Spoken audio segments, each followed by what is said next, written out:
Boa noite, irmãos. Que a graça e a paz do nosso Senhor esteja com cada um de vocês. Eu espero que todos estejam bem. Eu espero que vocês estejam passando por essa fase ainda com paciência, com esperança, e espero que vocês também, assim como eu, estejamos com saudade uns dos outros, né? Nessa noite eu quero relembrar algumas coisas que a gente vem falando nessa live que a gente quer compartilhar aqui com vocês, né? Fazer um breve devocional aqui com vocês e eu queria estar relembrando aquele tema que nós iniciamos na semana passada já. Estamos numa semana bastante emblemática na história da nossa igreja. Tradicionalmente nós lembramos da Páscoa, e este ano está um pouco diferente, toda a rotina está muito diferente, a vida da igreja está diferente, mas ainda assim é tempo de lembrarmos o que foi o sacrifício de Jesus na cruz. Para isso, eu quero compartilhar com vocês ainda no Evangelho de Mateus. Desde o início eu escolhi o Evangelho de Mateus para discorrer sobre esse tema, e agora nós estamos no capítulo 26, Evangelho de Mateus, o capítulo 26.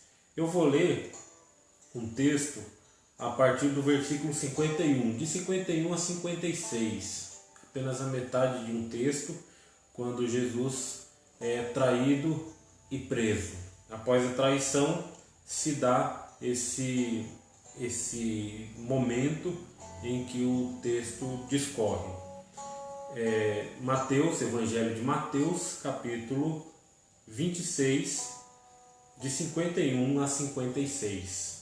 Diz assim a palavra do Senhor: Então, um dos que estavam com Jesus, estendendo a mão, puxou da espada e feriu o servo do sumo sacerdote, cortando-lhe uma das orelhas. Mas Jesus lhe disse: Guarda a tua espada, porque todos os que lançarem mão da espada, a espada morrerão. Ou pensas que eu não poderia rogar a meu Pai, e Ele me enviaria agora mesmo mais de 12 legiões de anjos? Como se cumpririam as Escrituras, que dizem ser necessário que assim aconteça. Jesus disse à multidão naquela hora: Saístes com espadas e bordões para me prender, como se eu fosse um bandido. Todos os dias eu estava sentado no templo ensinando, e não me prendestes. Mas tudo isso aconteceu para que se cumprissem as Escrituras dos profetas. Então todos os discípulos o deixaram e fugiram. Esse breve texto é a continuação daqueles momentos que nós já mencionamos nos últimos vídeos. Caso você esteja assistindo primeiro esse vídeo, assiste os 2 últimos vídeos que nós postamos. Você vai entender a sequência que eu estou tentando fazer em tempo real ou próximo disso, desde que nós começamos a falar sobre o momento da Páscoa.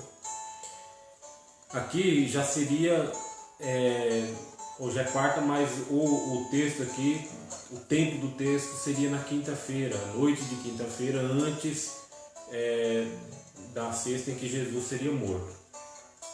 Mas como essa é a última live antes de sexta que eu vou fazer, então a gente já vai falar sobre esse tema.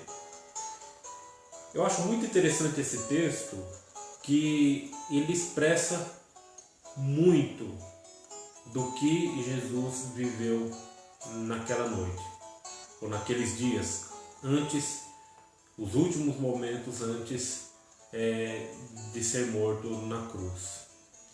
O texto expressa muito, fala muita coisa. Claro que a gente não vai debater, não é a intenção fazer estudo bíblico hoje, mas tem algumas coisas que são muito relevantes. Eu queria chamar a sua atenção. A primeira é para o fato de Jesus ter todo o poder.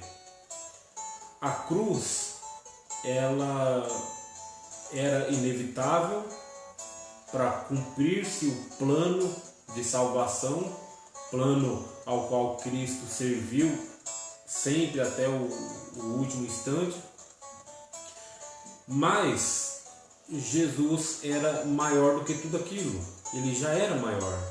Em um momento, quando Pedro vai e arranca a sua espada e corta a orelha de um dos soldados romanos, um dos homens ali um dos homens da guarda, né, religiosa, quando Pedro corta a orelha desse homem chamado Malco, Jesus diz: não, você não devia ter feito isso, porque se eu pudesse, se eu quisesse, eu tenho poder para colocar uma legião.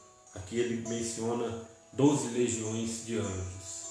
Não precisa fazer contas de quantos anjos seriam, ele simplesmente está dizendo: eu tenho poder suficiente para trazer anjos suficientes, pedir para o meu Pai, para Deus, mandar anjos para me defenderem, anjos mais do que suficientes para me defenderem.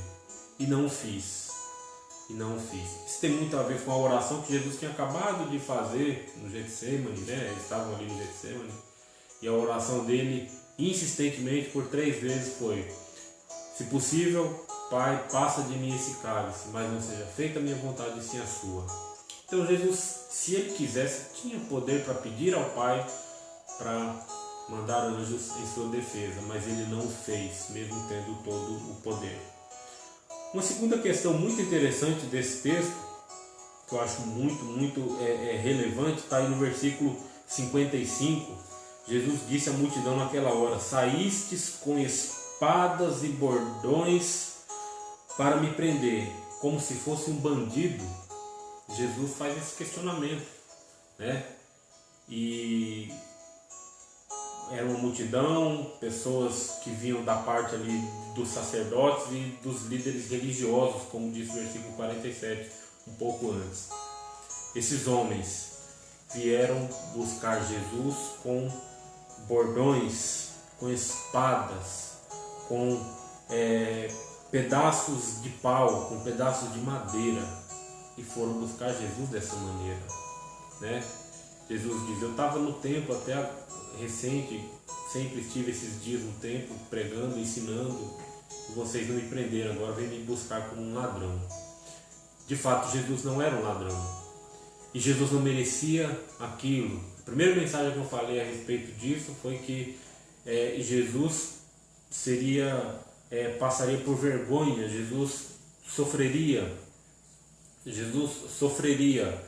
mas era um sofrimento por ele imerecido, ele não merecia. Agora aqui ele é tratado com muita até grosseria, os homens já vinham com espada, pedaço de pau, e ele não merecia, né? Vocês veem como se eu fosse um bandido. Jesus não era um bandido, mas isso expressa aqui o significado da cruz. Ele não merecia estar lá, ele não tinha cometido pecado algum. Jesus foi crucificado, foi julgado pelo homem, como se assim pudéssemos dizer. Ele foi julgado pela justiça religiosa da época, sem pecado algum, sem ter cometido crimes, né? Então isso expressa o que significa o propósito da cruz: Jesus morrer sendo justo pelos injustos, pelos pecadores, né? E uma outra coisa interessante também nesse texto, que expressa que todo o sentido da vida e morte de Jesus. Em algumas vezes aqui ele repetiu: para que se cumprissem as Escrituras, mas tudo isso aconteceu para que se cumprissem as Escrituras dos profetas, né? A vida de Jesus ela tem uma perfeita sintonia com os escritos do Antigo Testamento, exatamente para que hoje eu e você pudéssemos ver para a história de Jesus e olhar para a história do povo hebreu e dizer, é fato, mesmo a fé sendo algo baseado no que não se vê, Deus proveu elementos palpáveis para que nós pudéssemos olhar para a cruz de Jesus e para que em tempos como esse de Páscoa nós relembrássemos essa história e rebuscássemos lá da história do povo hebreu tudo que falava a respeito de Jesus, e tudo se cumpriu na vida de Jesus até a sua morte. E por último, interessante no finalzinho aqui, já para a gente entrar no clima do que foi a crucificação, né? Que sexta-feira eu vou trazer uma palavra sobre a crucificação especificamente. O finalzinho do versículo 56, então todos os discípulos o deixaram e fugiram. Aqueles mesmos discípulos, amigos de Jesus, que andaram por 3 anos e alguns meses do lado de Jesus, vendo seus milagres, ouvindo seus discursos, aprendendo diretamente com o mestre manso e humilde de coração. No momento em que ele é traído por um de seus discípulos, os outros discípulos amedrontados, eles fogem, eles deixam Jesus sozinho. Por quê? Porque Jesus precisava passar pela estrada da cruz, e essa caminhada, essa jornada até a cruz era uma jornada solitária, ele precisava passar sozinho, né? Então aqui foi o começo das dores, o começo daquela via dolorosa que Jesus ia passar por mim e por você. Neste momento, narrado aqui no texto, Jesus está sem seus discípulos, Jesus está sozinho, Jesus está nas mãos de homens injustos que usavam a religião, que usavam as suas estolas sacerdotais para esconder toda aquela podridão de pecado, como eu falei na última live. E agora Jesus está nas mãos desses homens, sem seus discípulos. É muito forte falar dessa maneira, mas é o quadro real que Jesus viveu. É exatamente o que Jesus passou naquela quinta-feira, antes da sexta-feira em que ele ia ser morto, antes do dia em que ele ia ser crucificado.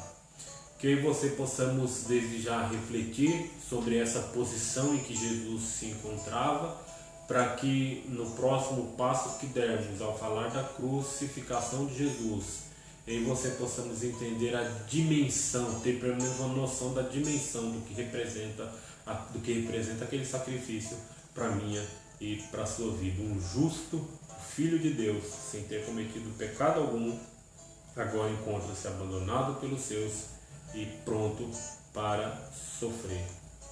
Que a gente, à luz desse texto, possamos já renovar a nossa esperança, também gratidão a Deus pela vida e obra de Jesus em nossas vidas. Sem essas ações, sem essa abnegação profunda de Jesus, sem essa entrega total de Jesus, sem essa dedicação intensa de sua vida até o preço do custo da própria vida, sem isso nós não teríamos perdão dos nossos pecados. Então já comecemos a refletir sobre a gratidão, sobre agradecer. Comecemos a mobilizar a nossa mente, o nosso coração, para agradecermos a Deus por ter mandado o seu Filho para morrer por nós desta maneira, para nos livrar da condenação justa dos nossos pecados. Que essa palavra possa renovar suas esperanças e te animar a servir a Jesus, amá-lo, a dedicar a sua vida inteiramente a Ele, a entregar a sua vida para Jesus e deixar que Ele reine em sua vida. Eu convido você a orar. Nós vamos estar orando ao Senhor. Também nesse momento eu já quero convidá-lo a confessar seus pecados ao Senhor, né? Já entendendo um pouco mais dessa crucificação, do ato de Jesus prover um recurso para nós, para nos beneficiar, para nos propiciar perdão. Vamos recorrer a esse recurso em oração. Feche seus olhos e vamos orar ao Senhor. Senhor, nós bendizemos o Seu nome, Te louvamos e agradecemos por esse dia. Muito obrigado, ó Pai, porque o Senhor tem nos alimentado, tem cuidado das nossas famílias, tem cuidado da nossa vida, da nossa saúde, tem nos guardado. Obrigado, ó Pai, por tudo. E obrigado, ó Pai, por este momento em que o Senhor me permitiu compartilhar um pouco mais da Tua Palavra com cada pessoa que é alcançada por esse vídeo. Que cada pessoa possa olhar para as Escrituras, olhar para o texto que lemos e reconhecer como foi difícil para Jesus, como foi doloroso para Jesus ser acusado por um de seus discípulos, ser abandonado pelos demais, ser recebido ou ver pessoas vindo ao seu encontro com pedaços de pau e com espada, achando que ia lidar com um ladrão, sendo que estava indo buscar o Filho de Deus. E que nós possamos, ó Deus, à luz das Escrituras, entender que tudo isso foi para prover perdão para nós. Então, ó Pai, perdoa as nossas ofensas, perdoa, Deus, quando agimos de uma maneira que desagradou o Senhor. Perdoa, ó Pai, quando pecamos contra Ti, quando mesmo conhecendo toda a história de Jesus, toda a narrativa da crucificação, ainda assim nós pecamos e a culpa de tudo isso pesou nos ombros justos de Jesus. E foram esses os nossos pecados, foram o motivo de Ele ser tão envergonhado, de Ele ser abandonado, de Ele ser injustiçado, de Ele ser tão maltratado, ó Pai. E a culpa era nossa. Então, ó Pai, perdoa-nos. E nós Te louvamos, nós Te exaltamos, ó Deus, com o coração cheio de júbilo, de alegria, porque o Senhor proveu para nós esse perdão, porque o Senhor nos possibilitou em Jesus essa oração de confessarmos os nossos pecados e crer que o Senhor nos perdoa em Cristo. Então, muito obrigado, ó Pai, pelo perdão que o Senhor nos dá em Cristo Jesus. Obrigado, Jesus, por tamanho amor, por tamanha abnegação, por tamanha dedicação ao propósito maior de nos salvar. Muito obrigado, ó Pai. Continua nos abençoando, continua conosco, continua no lar de cada pessoa que nos assiste. Continua guardando, ó Deus, a vida deles. Abençoa o Seu povo, abençoa a Sua igreja espalhada pela face da terra. É a oração que nós fazemos, ó Deus, confiantes de que o Senhor está no controle de todos os eventos, no controle da nossa vida. E oramos, ó Deus, agradecidos por tudo, no nome de Jesus. Amém e amém. Que Deus continue abençoando a sua vida. Tenham todos uma ótima noite e até a próxima.